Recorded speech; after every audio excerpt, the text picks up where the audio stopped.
Good morning, folks. It's Rick here. Happy March 1st, right? Today's March 1st. I haven't muted you yet, so you can say good morning. Oh, good morning. Happy March 1st. Good morning, everybody. Yeah. Good morning. All right. So, good morning. It's okay. I know you guys are like probably driving and muted and all that good stuff. Hold on one second here.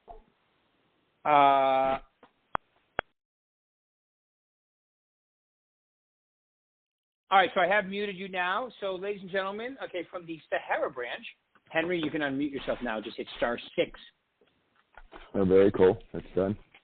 There you go. Okay, all right. So once again, from the Sahara branch, we have Henry Prejean, real estate extraordinaire. Henry, take a few seconds, because remember, there's people from Arizona and California on here, as well as Nevada. Tell them who you are, how long you've been in the business, maybe a little bit about your transition from your other company to this one might be interesting too. So fill us in, please. First of all, I wanted to give out my phone number, which is 702-767-3061. Again, it's 702-767-3061, and you can reach me by email, which is my last name. It's Prejean, which is Prejean, and then the letter H is for Henry, @gmail.com. And first of all, before I get started, I wanted to pitch my new referral listing, which is an hour outside of Las Vegas. It's 83038 Kingston Road. It's listed at $1.89 million. It's 40 acres. It's the Shiloh Ranch, which was, I guess it was a rescue property for horses that Tony Curtis, the actor, ran for years. It has 2 homes on it, about 2,000 square feet. And it's a beautiful property. It's fun to look at.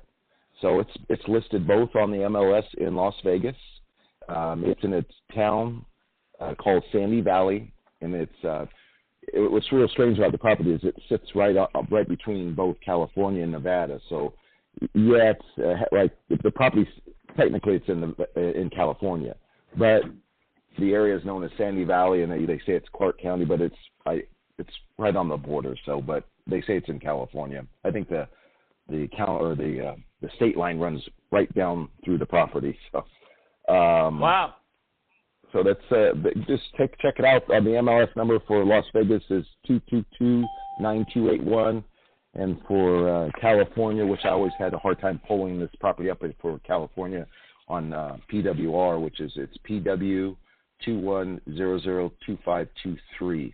In California, for some reason, they don't have a city or town listed on the MLS as Sandy Valley. I don't think it's available, so they have other. So I'm going to see if I can get that changed. But anyway, I've been in the business since 1993. I just did the calculation. That's 28 years, which kind of blows my mind. I don't know where the time has went.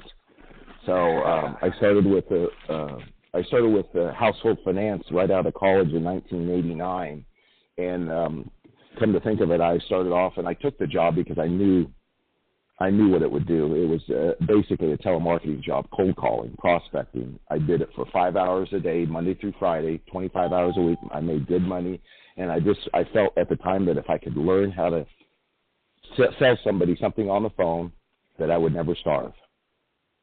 So I kept that for a good 2 years. In the third year, I moved out to the branch because I wanted to do more face-to-face. But even in the branch, they were always on us, prospect. They wanted us on the phone all day long. So, which is not a lot of fun, but we're salespeople. That's what we're supposed to do. So I realized that, and and then soon after I went to work for a small brokerage in Downey, California for a mortgage company, and worked there for a few years, and then I ended up moving to a brokerage at the beach in Long Beach in Belmont Shore, which was LB Brokerage. I worked there for years. I enticed the guy because it was a real estate firm. I don't have my license yet. I just got my real estate license in '93, and he needed someone to set up or run his mortgage division. So basically, I started his mortgage division from scratch, and it allowed me to do both because to be a mortgage broker back then, and I don't know what the rules are now, but you had to have your real estate license. So I got my real estate license, started his mortgage brokerage business, built it up, did both the sales on the real estate and did the mortgages too. And I'd had some clients where I'd do both, where I'd write the mortgage and do the loan as well. So did that for years, became a very successful mortgage broker. My volume, I was doing 15 to 20 loans a month, making a lot of money. Now, I remember in the beginning, though, I had a prospect every day. I remember going down with my buddies to the beach. We'd spend all day at the beach, and we'd come rolling in about 3 or 4 in the afternoon, and we'd prospect from 4 to 6 or 4 to 7, and we'd maybe work on our files in the morning, but that's how it was. And when I got to LB Brokerage, it was more, I really committed myself. And it took me 4 years. And that fourth year in 2000 and let's see, 93, 94, 1997, I was able to buy my first beach house there, just right within walking distance of the brokerage there in Belmont Shore, which was quite a feat for me because I had finally got out of debt the day or the year before, and ran that successfully. And I was, I remember the year 2007, and I remember pinching myself. I'm going like, I wonder, just deep down inside, I had that thought. It's like, I wonder how long this is going to last. How long is this business going to crank? And of course, by then I wasn't cold calling anymore, and the phone just rang off the hook. I remember going to a Mike Ferry seminar for the first time. I'd never been to a Mike Ferry seminar. It was 2004 in Palm Desert. It was, he talked about prospecting, and it just never hit me, and I just kind of shrugged my shoulders at it. They tried to get me involved. I said, I really don't need to prospect. My phone rings off the hook. In fact, I used to kid to my wife. I said, if it got slow, I said, it's time to go on a road trip, or let's go to Hawaii or somewhere, because the minute we'd get to the airport, my phone would start ringing. So which was amazing. So you want your phone to ring, or you want to get busy, just So give me an idea. So I know that you also work in California, so you have your license in Nevada. By the way, it is still you still have to have your license in California to do mortgages. Not in Nevada, but and I don't think so in Arizona either, but in California you do. So give me an idea of the last couple of years, how it's been, and maybe what your goal is this year. So they just get an idea of where you are, Henry. Okay, well, what happened is in 2010, after Bear Stearns blew the market up in 2008 and basically blew my mortgage business up, where those last 2 years from 2008 to 2010, I didn't close a mortgage, not one. I couldn't get anyone to fund anything. So at the time, I had a house here in Las Vegas that was fully furnished, so the beach house was running just astronomical amount, and I had a lot of properties. I had at one time acquired 21 properties, and I owned a local laundromat.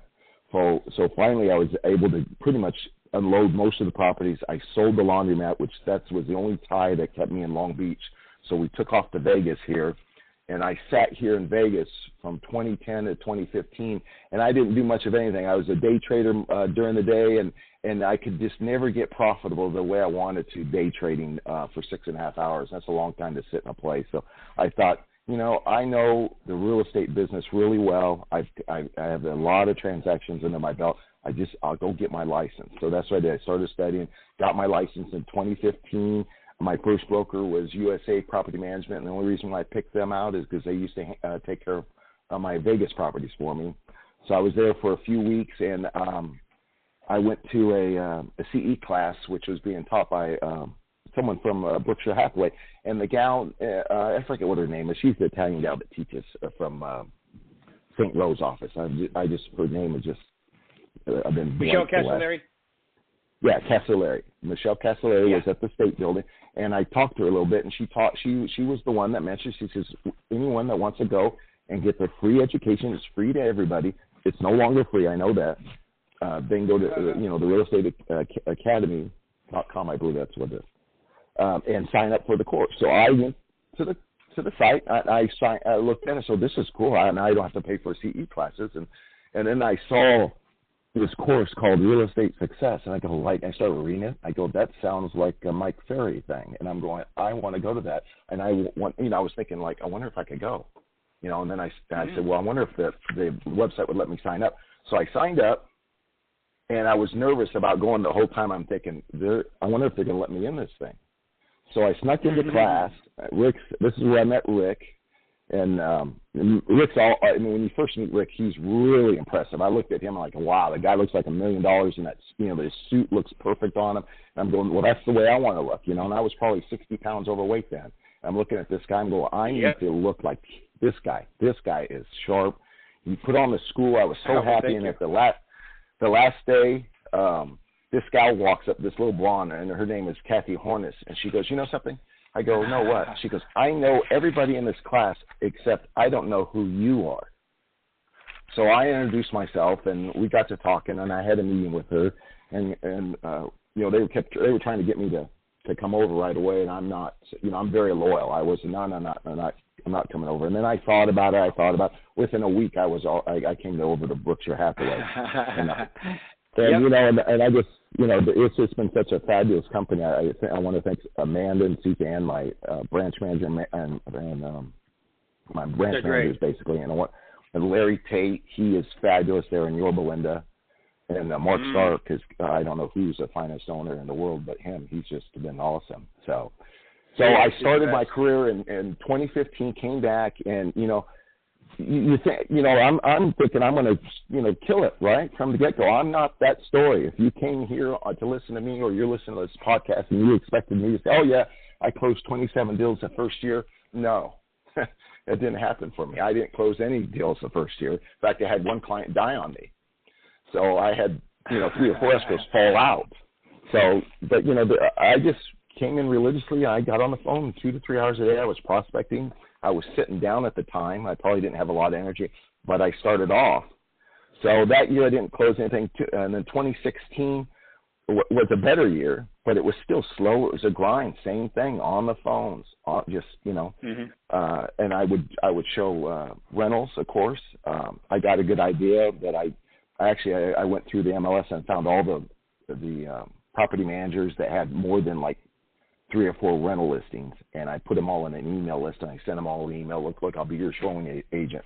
So I was showing a lot of rentals at the time, and that's a lot of hard work. But what it did is it got me out looking at Las Vegas. I am not familiar here, so I got to see the city, got to meet a lot of nice people. The renters that I happened to rent the home to, I would take their name down and I would put them on my calendar to call them the very next year, the month before their rent came up or their lease came up, to make sure that I would follow up with them to see if they might be interested in buying some property. Sure enough, I've had several old tenants buy properties from me. So then, I had a pretty good 2016, and 2017 came around, and I was, and I had decided that I was going to hang my license in Yorba Linda and get my California license active. That way I could go back and forth see my parents, which still live in La Palma, California. And I just thought it would be a great way to get going out there. And I just, I dropped a little seed on my sister, Sherry. I said, look at Sherry. I said, we could be a team out here. Why don't you get your license also? So she's, it took her a while to come around, and she finally got her license. So then, so I had a pretty decent year. At the end of 2018, I finally got my first listing in Long Beach, California, my old hood there. Sold that pretty quickly in December, and started the 2018 year off pretty well. And I was going along, and still I spend 2 to 3 hours a day on the phone. I do everything that I can. And then in November, or about the last 4 or 5 months of the year, my mom became ill, was sick in the hospital. So I was having to drive every other week back to California and still work in the business. And then right around my birthday, I lost my marriage. My marriage blew up. So wow. Yeah. Crazy change for you, right? And then, in December, my mom passed. So that was rough. Yeah. But that was rough. So yeah. Anyway, so the support that I got from the branch and from this company was awesome. That kept me pushing forward. But I panicked then. I remember when something like that happens, you'll panic. You won't know what to do, and you just have to keep moving forward. You know, I ended up with the house by myself to pay all the expenses and stuff, and I was, you know, all this fear hits you. You wonder if you're going to be able to close deals, you're going to be able to pay all the bills, you're going to make the house payment. You know, all this anxiety. There at the end of 2018, if you looked into the dictionary under anxiety, there was my picture. The anxiety was tremendous, and I suffer from it today a little bit. Not so much depression, but anxiety. And so I really had to buckle down. I really had to, you know, I pray every day now. I do. I get up in the morning. I chant my affirmations every day out loud. I have this routine. I go to the gym. From 2018 over that next year, I lost 60 pounds. I'm probably in better shape than I was in high school. And then just I was running scared. So my thing was, you know, I'd get up, say my prayers. I would do my affirmations. I would go to the gym, work out. I go from the gym directly to the branch. I prospect and work there till about 5 or 5:30. And because I was so paranoid, I was Uber and lifting from about, I'd have to drive home, drop my briefcase off, get back in the car, and I'd drive the strip till 10:30, 11:30 at night. On Friday and Saturday, I'd drive till midnight. So that, you know, so I would make, you know, anywhere from $100 to $125 a day. And there at the end, I pushed it. And during that time, my business started to take off as well. But I didn't have the confidence that I could. I just didn't want to run through any of my savings. And I achieved that goal, and I started closing things. I started getting listings. I started getting referrals. I stayed on the phone every day. And then all of a sudden, we were in March of 2020, and on the 17th, I remember, and they shut everything down. Well, that kind of stopped. I didn't feel like I had to drive anymore because my business had started taking off. So I just decided, you know, I'm going to stay with the grind. And you know, you interviewed me, I think, soon afterwards at the branch, and my business was taking Live, off. Yeah, it was great. Yeah, and I just, you know, I just, same thing. I say my affirmations daily. I pray daily. I do what I'm supposed to do daily. And, you know, and businesses has been coming from all sources, not just listings, not just from prospecting. I've been getting referral business left and right. People have been calling me out of the blue. Past clients have been referring me. All this goodness is coming. It's like you had that one saying that you said that from Dreyer. This is, you know, if all you have to do is put your foot forward, and the universe will conspire to help you. You know. Yeah. And you know, and the word. Okay, so the word that comes to mind when you go through that description, and which, by the way, congratulations. I mean, think about it. You you know, you went through all that hardship. You actually lost 60 pounds. You look great. Your energy is incredible. Now your business is incredible. Just tell them, just so they understand, what is your goal for this year? Well, this year my goal is 24 deals, and I'm almost, I can see it coming to pass. I mean, I'm going to get close. Yeah. It's, you know, I've been closing 1 to 2 deals a month. I'm like, you know, I just, you know, the trouble is having that mentality, and I don't know why. I just, you know, I'm just like everybody else, especially if you've never done any phone work before. Yeah, it can be intimidating, but I know when, you know, I'm in Rick's coaching group every other week, and I have my wig call in with Amanda every week, and those are so important. And people don't understand that the fact that you give the commitment. Believe me, over time your brain's going to find a way to keep the commitment. And a lot of people don't believe it. They quit coaching before it starts to happen. But believe me, when you make the commitments every day, your subconscious knows you're making that commitment, and you're going to slowly over time you'll be more committed. You'll see your business bloom and blossom, and it will take off. And that's what's happened since you know last year, since March. It's just been on a roll. And this new year, this is the best start I've had since I got there. Yeah. I'm on pace to do my 24 deals this year, and hey, half of those, hopefully half of them were in California. That's a lot of money there. Yeah. You know.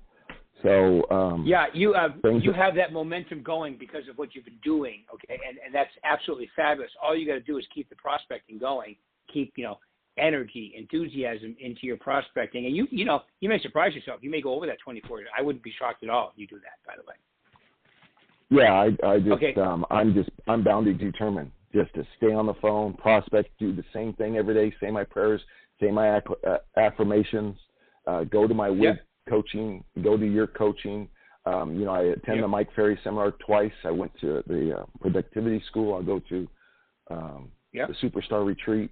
I've got two great coaches. Amanda used to be a Mike Ferry coach. Rick is a Mike Ferry coach. We have the best coaching here that I can imagine. And if you're not taking advantage of it, oh my Lord, I just you have to. And I've been with Rick since day one, since I could get in. I think when I joined Brookshire. Yeah, I was on the waiting list for a month or two. You've been my coaching for what, 4 years now. You've been my coaching for about 4 years now. And one of the things that's amazing, folks, is that most of the people in your group have changed, but you stayed and you just keep. So it's good. It's good when someone like yourself, especially, is in there because other people get to hear that what they're doing is going to work if they keep going. That's not the issue. The issue is, do you have the stick-to-itiveness to keep going? So, which brings me to my favorite question, Henry. Okay, so now knowing all you've learned and the hardship and everything you've been through, now, quick question. Do you think the hardship maybe added to your discipline and your commitment to make it happen? Well, I'll tell you something that was funny. Go ahead. After losing my marriage and my mom at the end of 2018 almost at the same time, yeah. Yes, I was suffering all year. So when March of 17 of 2020 hit around, I threw up my hands when they closed it. I just go, oh, now I go, welcome world to my world. So I think what was happening that year of just terrible anxiety, terrible loneliness. I was more prepared than I think most people for this COVID thing. Yeah. So it fired me up. It made me even more determined because I saw other people suffering. I know what it feels like. I was there. I go, welcome to my party. Yeah. So just so everybody understands, I was concerned about Henry during when he was going through both of those. Not the COVID thing, but with his wife and his mother. That I actually checked in on you a couple times on my way home just to make sure you were doing okay because. Yeah, and you were, but you weren't. You didn't sound like you do now. But when you go through hard stuff, it's always like that. And it's like you just said. And then all of a sudden, the gift of desperation. When you have things like that go on and you make it through it, you're proud of yourself. You feel great about yourself. And when something else comes along, you're prepared to handle it. Would you agree with that? Absolutely. And I hear it in our coaching calls a lot, where that one of the agents they'll be having a rough time. Something's going on. Yeah. And I will always mention it. And Rick's heard me say it before. I said the enemy will come at you the hardest right when you're just about to succeed. So you have to look at it that when things look like everything's falling apart in your life, believe me, the enemy's coming at you, and just stick to it, fight through it, because on the other side you're going to have tremendous success. And that's the way you should look at it. When things come at you, it's like just become more determined that you're not going to be stopped. Keep pushing forward. I read my affirmations. Not only that, when I'm at the gym, I listen to the audio books every single day, the PMA books. I got your reading list. I go through all those every single day, and that's the only reason why I have a good attitude. I know it because at one point I thought I was going to quit, but I'm not. I'm not a quitter, and you got to keep pushing forward. And I hope this phone call is an inspiration to somebody out there. Because it will work for you. Oh, believe me. I'm sure it is. Okay, so let's call that, because I'm going to ask you for three most important. Let's call that the first one. Yeah. When the wheels start to come off the bus, it means you're getting close to something changing. Don't stop. Okay, something that's such a critical one. About to happen. Yes. Yeah, I love it. Okay, so give them two more things that you've learned and you think would be helpful to their, transformation. Some of them are new and some of them want to go to take their business to the next level. So what would be the second most important piece of advice you'd give them? Well, the second most important piece is during that whole time between 2004, after I got married, to 2008, I must have flown all over this country, looking at new businesses, looking at other things, trying to find a way to keep my mortgage business consistent. I was so upset that my mortgage business wasn't consistent. And dummy me never even thought about prospecting daily. So I wasted all that time, and it's like that book Acres of Diamonds. It was right below your feet. It was right underneath me. I was there at the Mike Ferry Seminar in 2007 and didn't even get it then. But I think the biggest thing is that I'll never do is I'll never stop prospecting. I will never stop. I'm going to do that was the big aha. I already have a fabulous business. I don't need another fabulous business. I have the real estate business. You can make more money in this business than I know anything else, not unless you can sell 747 jumbo jets, but I've only known one guy to do that. But just you can't sell 777s, though. Yeah. So I would say never stop prospecting. If your business is going nuts, at least get 1 hour in. Always prospect. Prospect. So this time around, since I'm having a second chance here in my real estate business, I'm never going to stop prospecting. And I guess I've got two other things. The other thing I want to say is stay out of debt. Stay out of debt and pay off your home if you can. The debt can kill you and cause you pain and suffering. And the better you can do that, I would say stay out of debt if you can, or get out of debt, or have a plan to get out of debt. Make that right. And then the last thing would be go ahead. I was going to say, just like you just said, don't spend what you don't have. A lot of people in real estate think, well, if I buy this expensive car and then I'll chase the money. That's stress. So I agree with you. Don't buy more things than you can afford until you can afford them. So go ahead. The third one. The third one I wrote down, just save 10% of your income. Save 10% of your income. That's just the richest man in Babylon. For your rainy day. Yeah, save 10% of your income.